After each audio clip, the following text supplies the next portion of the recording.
Dictatorial order अगर polite language में लिखा जाए तो क्या हम प्रसून जोशी के इस स्टेटमेंट को उस तरह से नहीं पढ़ सकते? It can be an order which is dictatorial, it looks dictatorial, but the language is very very polite ताकि आप बैलेंसिंग एक्ट कर सकें। देखिए, अगर आप ये सुझाव भी दे रहे हैं कि हाँ आप इसमें कुछ बदलाव करें, तो इसका मतलब है आप कहीं ना कहीं जो उसका मूल कंटेंट है, यानी जो वर्तमान कंटेंट है, उसमें कुछ ना कुछ बदलाव चाहते हैं। और वो बदलाव चाहने की वजह क्या है? बदलाव चाहने की वजह हमारे सामने स्पष्ट है कि उसको लेकर के एक खास तरह की राजनीति हो रही है, एक खास तरह का राजनीतिक जो झुकाव वाले लोग हैं, संगठन हैं, या जो फिल्म इंडस्ट्री से भी बहुत सारे लोग हैं, जैसे विवेक अग्निहोत्री का बयान आया है कि साहब ये गाना जो है ये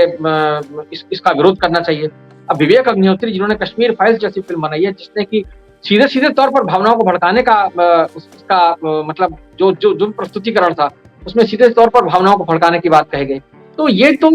आप समझ सकती हैं कि किस धारा के लोग जो है उसका विरोध कर रहे हैं। जाहिर बात है, जब मध्य प्रदेश सरकार के एक मंत्री जो कि भारतीय जनता पार्टी के पदाधिकारी हैं, मंत्री हैं, सरकार में हैं, वो ये बात कहते हैं और वो इस बात को स्पष्ट रूप से छुपाते नहीं है कि दीपिका पादुकोण जो है वो वहां गई थी, उन्होंने उसका उल्लेख किया और वो टुकड़े टुकड़े गैंग वाली बात कहते हैं। और चैनलों पर जो चर्चाएं चल रही हैं उसमें भी जो लोग शामिल हो रहे हैं, यानी जो भारतीय जनता पार्टी की विचारधारा या उन संगठनों की विचारधारा का समर्थन कर रहे हैं, वो सब वही टुकड़े टुकड़े गैंग वाली फिलॉसफी की बात कह रहे हैं। वही शाहरुख खान का जो पुराना बयान है असहिष्णुता वाला, उसको उल्लेख किया जा रहा है। तो वो सारे आप कलात्मक किसी फिल्म की गुणात्मक या कलात्मक मेरिट्स या डिमेरिट्स पर उसको जज नहीं कर रहे हैं, क्योंकि अभी फिल्म तो रिलीज हुई नहीं है, तो इसलिए आप उसको जज कर नहीं सकते। लेकिन आप में उतना धैर्य नहीं है, आप चाहते हैं कि नहीं ये जो फिल्म जो है, क्योंकि शाहरुख खान और दीपिका पादुकोण है इस फिल्म में, और इसमें आपने भगवा रंग दिखा दिया और उसको आप बेशर्म रंग से जोड़ रहे हैं, जबकि गाने को अगर कोई आदमी सुने तो वो गाना जो है, उस गाने में रंग को बेशर्म नहीं बताया जा रहा है, वो एक पर्सनैलिटी ट्रेट को बताया, वो संकेतों में, क्योंकि फिल्म तो भाई एक कलात्मक माध्यम है। वो गाने में एक नायिका जो है वो किस अर्थ में कह रही है उसके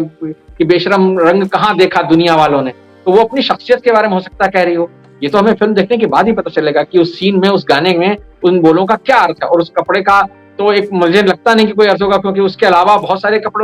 रंग के कपड़े उसमें पहने गए हैं। तो खाली भगवा रंग को लेकर के जब बवाल मचाया जा रहा है और लोगों को लग रहा है कि साहब भगवा रंग का अपमान हो गया, कि बेशर्म रंग उसको कह दिया गया, तो मुझे लगता है ये व्यर्थ की एक का विवाद है, जो लोग खड़ा कर रहे हैं वो जानबूझ करके खड़ा कर रहे हैं। तो आपको मैं नीलू जी याद दिलाना चाहूंगा, अभी हाल ही में कलकत्ता इंटरनेशनल फिल्म फेस्टिवल में अमिताभ बच्चन ने जो स्पीच दी थी, हमें उसको याद रखना चाहिए, जिसमें उन्होंने जो बहुत सारी बातें कही थी। मेरे ख्याल में वो जो चीजें हैं, वो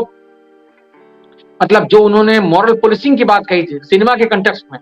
उन्होंने बहुत इंपॉर्टेंट बात कही थी कि आज भी जो उन्होंने कहा था कि जो हमारी हिस्टोरिकल्स बन रही हैं उसमें फिक्शनलाइज्ड जो है वो जिंगोइज्म आ रहा है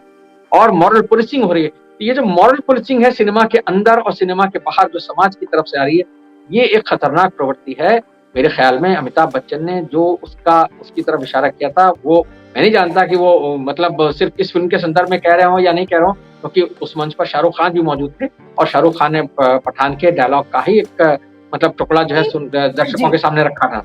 तो ये जो चीज है, मैं जिस तरफ इशारा करना चाह रहा हूँ, ये कि ये कुल मिलाकर के एक इंडस्ट्री को एक खास तरीके से उस पर दबाव डाल के उसको एक खास विचारधारा की तरफ मोड़ने की कोशिश की जा रही है। जो लोग उस तरफ नहीं हैं,